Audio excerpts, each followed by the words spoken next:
नमस्कार साथियों, मैं मनीष भारती संस्कृति पीसीएस चैनल पर आपका स्वागत करता हूं। साथियों, जैसा कि आप जानते हैं कि बीपीएससी को ध्यान में रखते हुए बिहार से विभिन्न मुद्दों पर हम चर्चा कर रहे हैं और आज के लेक्चर में मैं बात करने वाला हूं बिहार राज्य के जो सीमावर्ती जिले हैं उसके विषय में। हम ये समझेंगे कि बिहार के जो जिले हैं अगर वह किसी देश से लगते हैं यह भी देखेंगे, क्योंकि बिहार एक ऐसा जगह है जो अंतर्राष्ट्रीय सीमा भी साझा करता है नेपाल के साथ। तो यह भी हम समझने की कोशिश करेंगे कि किस किस डिस्ट्रिक्ट का वहां पर सीमा लगता है। इसके अलावा बिहार एक ऐसा राज्य है जो लैंड लॉक स्टेट कहते हैं। लैंड लॉक स्टेट कहने का तात्पर्य हो जाता है कि वह उसका जो सीमा है वह चारों तरफ से स्थल से जुड़ा हुआ है, समुद्र से सीमा साझा नहीं करता है, इसीलिए अब स्थल से जुड़ा हुआ है तो विभिन्न राज्य वहां सटे रहेंगे। तो कौन सा डिस्ट्रिक्ट किस राज्य से जुड़ा हुआ है इसको जरा समझने की कोशिश करते हैं। सबसे पहले भारत के मैप पर चीजों को देखते हैं और बिहार की अवस्थिति को देख लेते हैं। देखिए यहां पर जो यह दिख रहा है आपको, यह है बिहार, ठीक है। बिहार की अवस्थिति यहां पर सबसे पहले आपको समझ में आ गया है। ओके, अब देखिए यहां पर एक दो बातें यहीं पर मैं कर देना चाहता हूं ताकि आपके लिए यह क्लियर हो जाए। यह हिस्सा जो है वह देखेंगे आपके अंतर्राष्ट्रीय सीमा से साझा करता हुआ बिहार का नजर आता है, क्योंकि उधर नेपाल पर जाता है। तो यह कौन सा डायरेक्शन है? उत्तर में। हम लोग मैप पर देखते हैं ना, नॉर्थ, साउथ, ईस्ट और वेस्ट। तो यह हिस्सा क्या उत्तर में, यानी कि बिहार के उत्तर में देखेंगे पूरी तरह से नेपाल, उधर जो है हिमालय। अब यहां पर देखेंगे वेस्ट में, अगर आप देखेंगे तो आपको यहां पर उत्तर प्रदेश नजर आएगा। इसी तरह अगर आप देखेंगे ईस्ट में तो इधर पश्चिम बंगाल नजर आएगा, और यहां अगर दक्षिण में आप देखेंगे तो झारखंड आपको नजर आएगा। मामला समझ में आ गया। मैंने कहा था कि ये लैंड लॉक स्टेट है। अब लैंड लॉक स्टेट कहने का तात्पर्य देखिए, यहां से देखिए इधर तो नेपाल और उधर फिर हिमालय पर्वत ही प्रहरी के रूप में हो गया, तो समुद्र की संभावना नहीं है। भारत एक प्रायद्वीपीय देश जरूर है। प्रायद्वीपीय देश कहने का मतलब है तीन तरफ से पानी से घिरा हुआ है। यहां पर देखिए इस तरफ अगर आपको दिखेगा तो अरब सागर देखने को मिल जाएगा, यहां पर जो है इंडियन ओशियन नीचे देखने को मिलेगा, वहीं इधर जो है आपको पूरब की तरफ वे ऑफ बंगाल देखने को मिलेगा। मामला समझ में आ रहा है। अब देखिए यहां पर तो जाहिर सी बात है यहां से तो भूमि बहुत दूर है, इधर भी नहीं, इधर भी नहीं। यहां पर चांस बन सकता था, लेकिन यह जो है वे ऑफ बंगाल, बंगाल से टच करता है और बिहार उससे बहुत दूर है। तो बिहार जो हो गया पूरी तरह से एक लैंड लॉक स्टेट इसलिए पड़ जाता है ना। इसीलिए बार बार बिहार के मुख्यमंत्री नीतीश कुमार का बयान देखते रहते होंगे, वो कहते हैं बिहार का विकास नहीं होने का एक बड़ी वजह लैंड लॉक स्टेट होने का भी मतलब है, क्योंकि व्यापार जो है बाकी राज्यों पर निर्भर होना पड़ेगा। मामला समझ में आ गया। अब आगे बढ़ जाएं, चीजों को विस्तार से देख लें। यहां डायरेक्शन समझ में आ गया कि मैप पर किस तरह से हम लोग चलने वाले हैं। अब एक एक करके चीजें देखते हैं। जैसा कि मैंने पहले भी आपको बता ही दिया कि बिहार के पूर्व में क्या है, पश्चिम बंगाल को लेकर के हमने चर्चा किया। इसमें पूरब में पश्चिम बंगाल, पश्चिम में उत्तर प्रदेश, उत्तर में अगर आप देखेंगे तो नेपाल हिमालय हो गया, और दक्षिण में आपको पूरी तरह से झारखंड देखने को मिल जाएगा। इतना मामला तो क्लियर हो ही गया। चलिए अब आगे बढ़ते हैं, बिहार के दिशा सूचक जिले की बात करते हैं। अब इसका क्या मतलब है? इसका मतलब है कि आपको यह देखना पड़ेगा कि बिहार राज्य में कौन सा जिला जो है सबसे एक्सट्रीम पर है, सबसे अंतिम छोर पर खड़ा है। इसके हिसाब से कुछ चीजें समझने की कोशिश करते हैं। देखिए यह दो मैप है, दोनों बिहार का ही मैप है। यहां पर डायरेक्शन बता दिया गया है और यहां पर जो है कुछ और स्टेट इसके साथ जुड़ा हुआ है। दोनों मैप को मैं समझा देता हूं। देखिए यह हिस्सा जो आपको नजर आ रहा है इस मैप में कटा है, यहां पर भी आप समझ सकते हैं इसको, या यहां पर भी दिखेगा तब भी आपको नजर आएगा कि यह जो, जैसा मैंने कहा, नॉर्थ, साउथ, ईस्ट और वेस्ट, ठीक है। अब देखिए ध्यान से समझने की कोशिश कीजिए। यहां पर जो आपको दिखेगा यह उत्तर हो गया इस हिसाब से। तो यहां पर सबसे उत्तरी डिस्ट्रिक्ट जो बिहार का है वह आपको पश्चिमी चंपारण देखने को मिल जाएगा, और यहां के बाद जो है वह नेपाल शुरू हो जाता है। मामला समझ में आ रहा है। देखिए इसके इर्द गिर्द और कोई डिस्ट्रिक्ट नजर नहीं आता ना, क्योंकि बाकी डिस्ट्रिक्ट तो देखिए यहां तक आ जाते हैं। तो यहां पर जो है यह आपको सबसे उत्तर में नजर आएगा, जो है पश्चिमी चंपारण। अब सबसे दक्षिण में आ जाते हैं। उत्तर के बाद दक्षिण में आएंगे तो जरा फिर से देखिए यहां पर कौन डिस्ट्रिक्ट है जो सबसे दक्षिण तक आपको जाता दिखेगा। आप गौर से देखेंगे तो ये गया आएगा, ठीक है। मैप कट रहा है तो आप यहां देखिए, अगर जमुई और गया में तुलना करें तो जमुई यहां तक आकर के रुकेगा, जबकि गया जो है यहां तक पहुंच जाएगा। गया का जो विस्तार है वह नीचे तक है। तो गया जो है सबसे दक्षिणी जिले में आ जाएगा। यहां से फिर झारखंड की शुरुआत हो जाती है। अब बच गया पूरब और पश्चिम। अगर पूरब में देखेंगे तो यहां पर एक लकीर खींचिए और इस लकीर के हिसाब से देखेंगे कोई और डिस्ट्रिक्ट यहां पर टच करता हुआ नहीं नजर आता है। यानी कि किशनगंज जो हो गया, किशनगंज बिहार का सबसे पूर्वी जिला है ना, पूरब में स्थित है। यहां के बाद जो है वह पश्चिम बंगाल की शुरुआत हो जाती है। किशनगंज अपने आप में एक और वजह से प्रसिद्ध है बिहार में। क्यों? क्योंकि बिहार में सबसे अधिक वर्षा जो है वह किशनगंज में ही देखा जाता है। ठीक है, तो इस बात का भी ध्यान रखना है, इससे जुड़ा हुआ फैक्ट है। गया मैंने बताया, गया एक और वजह से प्रसिद्ध है। गया जो है बिहार का सबसे गर्म जिला बताया जाता है, तो यह भी आपको ध्यान में रखना है। और देखिए, अगर वर्षा सबसे ज्यादा है तो बिहार का सबसे ठंडा जिला कौन होगा? किशनगंज ही हो जाएगा। ठीक है, तो यहां पर जलवायु को लेकर के बातें किया गया। जब मैं जलवायु का चैप्टर पढ़ाऊंगा तब उसमें विस्तार से इन चीजों को बता दूंगा। तो ये मामला समझ में आ गया। उत्तर, दक्षिण, पूरब समझ में आ गया। पश्चिम देखते हैं, तो देखिए यहां पर देखेंगे एक लकीर खींचिए। एक लकीर जब खींचेंगे तो देखिए चंपारण, अगर आपको लगता होगा पश्चिम चंपारण, यहां जाएंगे तो चंपारण पीछे ही रह गया।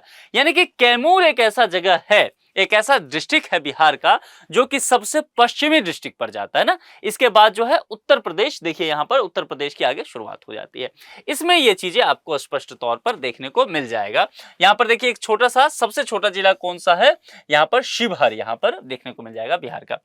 देखिए यहां पर मैंने कहा उत्तर प्रदेश की शुरुआत होती है, तो यह उत्तर प्रदेश यहां शुरू हो जाएगा। नेपाल देखिए यहां पर है। वेस्ट बंगाल देखिए किशनगंज के बाद शुरू हो गया, और यहां पर झारखंड आपको दिख जाएगा। अब चलिए, ये चीजें तो हम समझ गए, बहुत सारी बातें हमने ओवरऑल ले लिया। अब बिहार के सीमावर्ती जो जिले हैं उसकी अवस्थिति पर एक नजर डालते हैं। सबसे पहले हम ये देखते हैं, दक्षिण की तरफ चलते हैं ना। अब दक्षिण के तरफ हम चलेंगे तो हम यह देखने की कोशिश करेंगे, जैसा मैंने पहले भी बताया कि बिहार के दक्षिण में क्या है? झारखंड राज्य है ना। 2000 ईस्वी से पहले बिहार और झारखंड एक ही राज्य हुआ करता था, लेकिन नवंबर के महीने में इसका बंटवारा हो गया।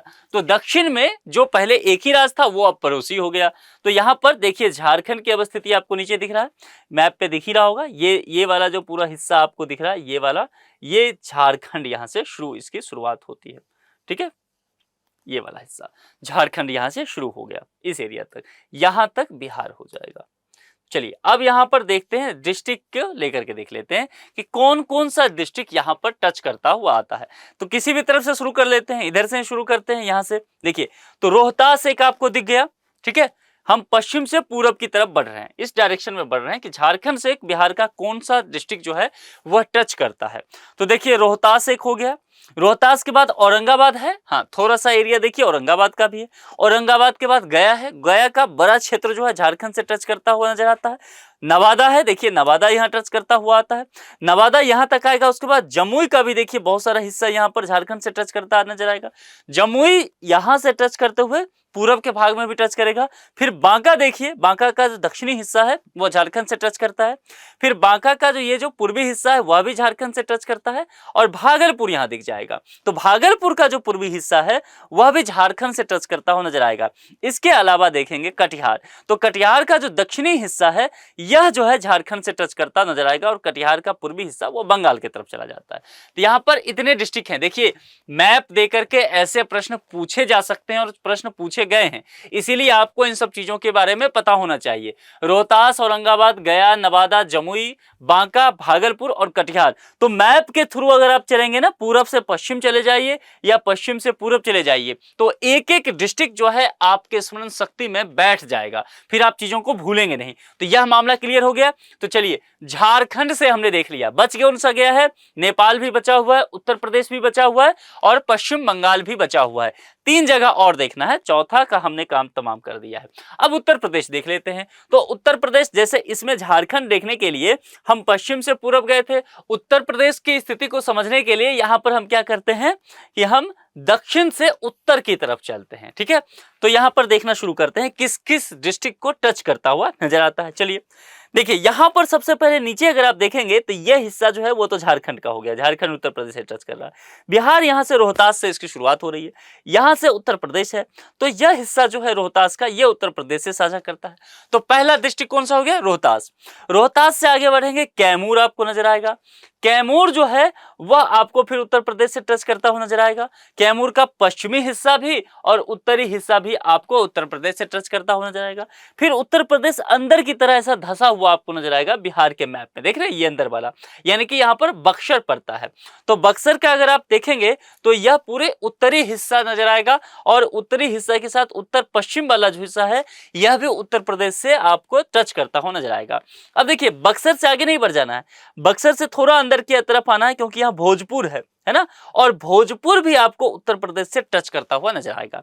इसके अलावा देखेंगे सारण भी टच करेगा और सारण के अलावा फिर से इधर आगे बढ़ जाएंगे तो यहाँ देखिए सिवान टच करता हुआ नजर आ रहा है। सिवान देखिए ऊपर जाएंगे तो गोपालगंज उत्तर प्रदेश से टच करता है और गोपालगंज के अंदर ऐसे आना पड़ेगा और फिर देखेंगे तो बड़ा ऐसा हिस्सा जो है पश्चिमी चंपारण, वेस्ट चंपारण का हिस्सा उत्तर प्रदेश से टच करता हुआ नजर आ रहा है। तो इतने डिस्ट्रिक्ट हैं दक्षिण से उत्तर जाते हुए, आप कैसे भी तैयार कर सकते हैं, दक्षिण से उत्तर जाइए या उत्तर से दक्षिण जाइए।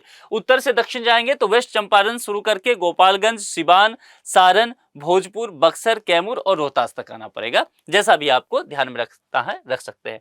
तो रोहतास, कैमूर, बक्सर, भोजपुर, सिवान, गोपालगंज, पश्चिमी चंपारण और सारण। उत्तर प्रदेश से कितना हो गया तो देख लीजिए 1 2 3 4 और 8, तो 8 डिस्ट्रिक्ट जो है वह उत्तर प्रदेश से टच करता हुआ नजर आता है। आपको नंबर भी पूछा जा सकता है, झारखंड में भी देख लीजिए, झारखंड में भी कितना है 1 2 3 4 और 4 8, तो झारखंड में भी 8 है। ठीक है, तो याद करने की आवश्यकता इसमें नहीं रहेगा, दोनों स्टेट में 8 ही है।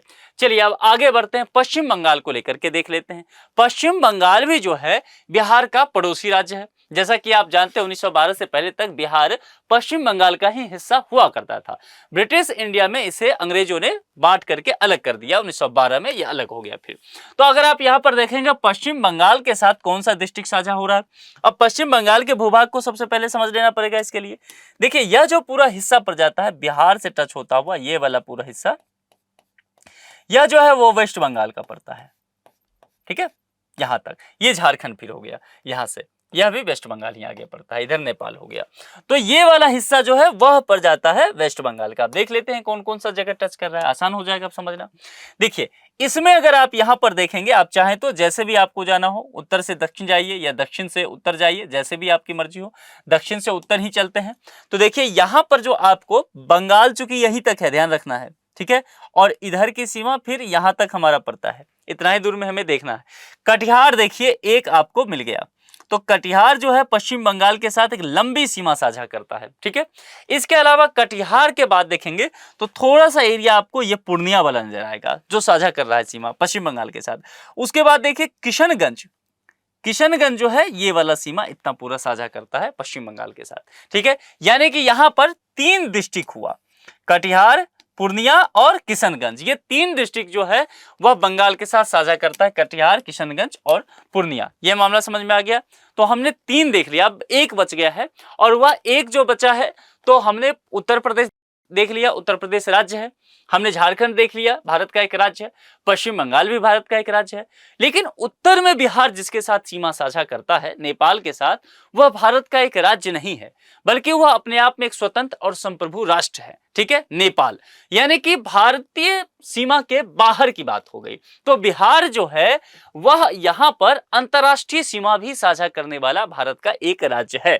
ठीक है, यह एक बिहार के साथ विशेष बात यहां पर आपको देखने को मिलेगा। अब देखिए यहां पर पश्चिमी चंपारण की जब स्थिति देखेंगे, यहां से लेते हुए ईस्ट चंपारण, सीतामढ़ी, उसके बाद मधुबनी, सुपौल, अररिया, किशनगंज, ये पूरा हिस्सा जो है आपको नेपाल से टच करता हुआ नजर आएगा। मामला समझ में आ रहा है।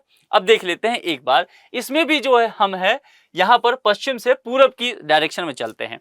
तो एक डिस्ट्रिक्ट जो हो गया वो वेस्ट चंपारण नेपाल से साझा करता है, यहां से नेपाल की शुरुआत हो जाती है। ये पूरा एरिया देखेंगे, यहां से नेपाल की शुरुआत है।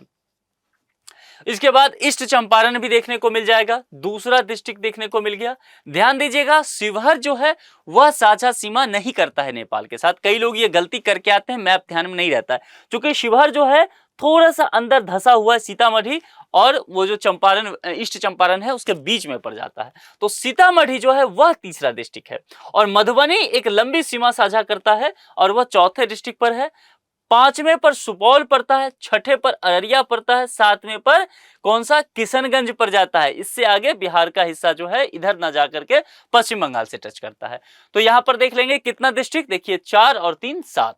तो अंतरराष्ट्रीय जो जिला साझा कर रहा है नेपाल का जो डिस्ट्रिक्ट, वह 7 डिस्ट्रिक्ट है जो नेपाल के साथ साझा कर रहा है। तो कुल मिलाकर के आपने क्या देख लिया, उत्तर प्रदेश और झारखंड कितना है 8 और 8 है, और पश्चिम बंगाल कितना है 3 है, और नेपाल कितना है 7 है। ठीक है, तो यह चीजें भी आपको ध्यान में रखना है कि नंबर ऑफ डिस्ट्रिक्ट्स जो हैं वह कितना है। और दूसरी बात जो मैंने कहा अंतरराष्ट्रीय सीमा साझा करता है, तो नेपाल के साथ कौन कौन सा डिस्ट्रिक्ट साझा करता है, और नेपाल के साथ देखेंगे तो यह जो मिथिला वाला हिस्सा पूरा पड़ जाता है, ये मिथिला वाले जितने डिस्ट्रिक्ट पड़ते हैं यह पड़ता है। ठीक है, मिथिला का जो एरिया लगभग पड़ जाता है वह इस हिस्से से, जमुई भी उसमें माना जाता है, तो यह हिस्से से इधर पूरा मिथिला पड़ता है बिहार का, गंगा नदी बांटती है। तो ये वाला आपको ध्यान में रखना है। मामला समझ में आ गया।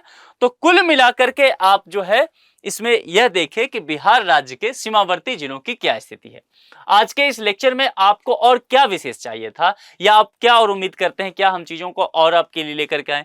कोई ऐसा टॉपिक हो जो कि बिहार के विषय में आप समझना चाहते हैं, बीपीएससी मेंस में आपके लिए पूछा जा सकता है, तो कमेंट बॉक्स में लिख करके मुझे जरूर अवगत कराइए। मैं कोशिश करूंगा उस टॉपिक पर आपके लिए मटेरियल लाऊं और तैयार करें। ये जो पूरा पीडीएफ है, ये पूरा पीडीएफ आपको संस्कृति आईएएस के टेलीग्राम ग्रुप पर उपलब्ध हो जाएगा, इसलिए परेशान नहीं होना है। आपको करना क्या है, इसी वीडियो के डिस्क्रिप्शन बॉक्स में जाइए, वहां पर एक लिंक दिया होगा टेलीग्राम चैनल का। जैसे लिंक को आपको चटकाएंगे आप पहुंच जाएंगे टेलीग्राम चैनल पे, वहां ज्वाइन का ऑप्शन आएगा, क्लिक करके आप ज्वाइन कर लीजिएगा। वहां पर ये सारा पीडीएफ जो है उपलब्ध हो जाएगा आपको निःशुल्क तौर पर। और अभी तक आपने संस्कृति पीसीएस चैनल को सब्सक्राइब नहीं किया है तो जल्द से जल्द सब्सक्राइब कर लीजिए। इस लेक्चर को शेयर कीजिए लोगों के साथ, बताइए कि बीपीएससी के लिए अच्छी से यहाँ पर अब पढ़ाई चल रही है, जो कि मेंस और प्रीलिम्स का भी आप जानते हैं शाम में हर दिन 6 बजे जो है आपके लिए करंट अफेयर्स लाया जा रहा है। ठीक है, तो इसी वादे के साथ कि अगले लेक्चर में फिर मुलाकात होगी किसी दूसरे टॉपिक के साथ। अपना बेहद ख्याल रखिए और तैयारी में लगे रहिए। बहुत बहुत शुभकामनाएं। Thank you.